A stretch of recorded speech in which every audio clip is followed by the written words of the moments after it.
After 30 days in captivity, at least 21 kidnap victims of Angwan Bulus community in Chikun local government area of Kaduna State have regained their freedom. Village head of the community says the families of the kidnapped victims had to sell houses and other properties to meet the demand of the abductors. Recall that 3 teenagers who were among those abducted from this community were killed on the 20th of April by the terrorists. RANSOM reports. With tears in her eyes, this mother, who was abducted together with 4 of her children, took time to compose herself before narrating her harrowing ordeal in the hands of her abductors, who killed her son together with 5 other victims. My children were 4, but they killed 1. I came back with 3. They took these boys. The other boy there is 19 years, my own is 17. The story is not different for this man, who was also among 26 persons kidnapped in Angwan Bulus community by terrorists 2 days after the train attack incident. They picked 3 Christians and 3 Muslims and go out of the camp, and we stayed there.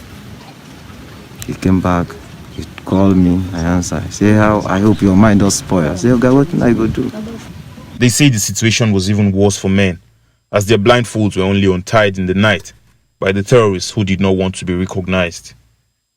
The village head confirmed to us that relatives of these victims had to sell their houses and most of their properties to raise money for ransom. What I know was that there's a family that paid 5 million and other 4 million, but all in all, what I know, it was almost that 20 million. We paid about almost 5 million. I did not have 1 naira. All those things is borrowing. This is coming few days after a move by federal lawmakers to criminalize the payment of ransom to terrorists. And this move by the lawmakers doesn't sit well with these people who still have their loved ones in bandits' custody. It is good to make that law, but they should go further by providing what is the option they are working on.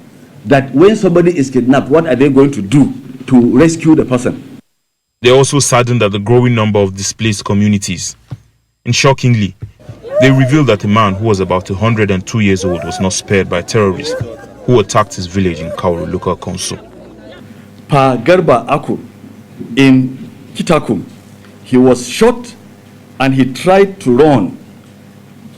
The heartless herdsmen hacked him down with their machetes. The governor had on Saturday prayed for an end to the unprecedented wave of attack by terrorists in the state and across the country. He also intensified calls for the establishment of a military theater command in the state to beef up security. Lupe Yason, TVC News, Kaduna.